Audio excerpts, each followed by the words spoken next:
Si tu colles bien ton nez au verre de la paroi, tu verras les reflets devenir des formes.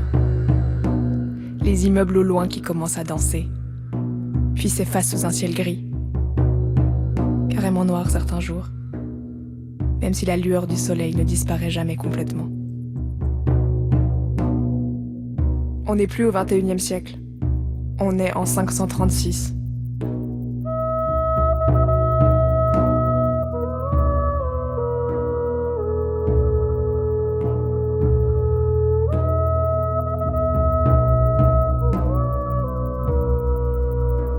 La tectonique est déchaînée.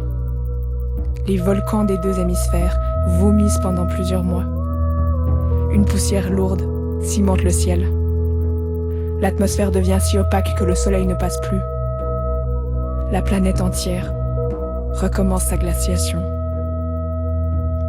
Au coin des rues, tapissées de paille, de grêles violentes et d'animaux décagés, tu les entends partout. Les prophètes et les cerfs qui annoncent la clôture du règne humain. Partout on murmure que la lumière s'est éteinte à jamais. Dans ce nouveau monde, la nuit est la règle. Et tu dois réapprendre la mécanique des plantes. Réapprendre à te nourrir en sachant cultiver ce qui pousse sans soleil. Dans le pétrole des villes, dans les nuits absolues qui couvrent les campagnes, contrairement à ce que tu pouvais croire, l'obscurité est accueillante. Les rugissements dans le noir ont un air presque doux. La terreur primale disparaît peu à peu. Et tu t'habitues. Tu verras, on s'habitue à tout. La poussière volcanique abolit les saisons. Et cette année-là, il neige en plein mois d'août.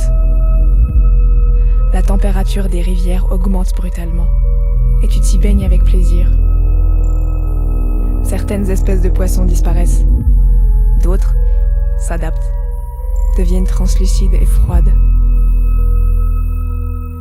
Durant les premiers mois de glaciation, plusieurs émeutes agitent la planète et les palais se vident. Face à l'extinction, on ne comprend plus bien l'intérêt qu'on trouvait autrefois à obéir. Tout le monde a emménagé dans la nuit, alors plus personne ne paye d'impôts. Partout sur les lèvres du vieil ordre politique, juste des gerçures et la sécheresse du silence. Juste des peaux mortes qui se détachent avec lenteur et fertilisent un monde que tu foules sereinement. Au Japon, durant le printemps 536, un édit impérial décrète que la nourriture vaut plus que les perles. En Scandinavie, les gouvernances nordiques incendient leurs réserves d'or pour apaiser leurs dieux. À Byzance, pendant l'hiver de juillet, la noblesse échange ses demeures contre des charrettes et part sur les routes. Partout, sur les lèvres du vieil ordre de la valeur, le sel de la mutation érode les chairs. Si tu glisses un œil derrière les remparts à l'abandon, tu verras que les palais se remplissent à nouveau, d'un monde éclaté, végétal et curieux qui reprend possession des salons, des chambres et des écuries. Mais le temps passe, et avec une pointe de tristesse, tu constates que la lumière perce à nouveau les nuages. Le soleil revient, et avec lui les polices, comme toujours. Elle vide par la force les palais occupés, sans pouvoir effacer qu'autre chose. Un bref instant y a trouvé une forme. Les vents finissent par disperser la cendre, par faire oublier que les dérèglements de température ont bien failli abolir l'autorité et congédier la valeur. La nuit accueillante se dissipe. Le soleil trône à nouveau et les empires s'en sortent.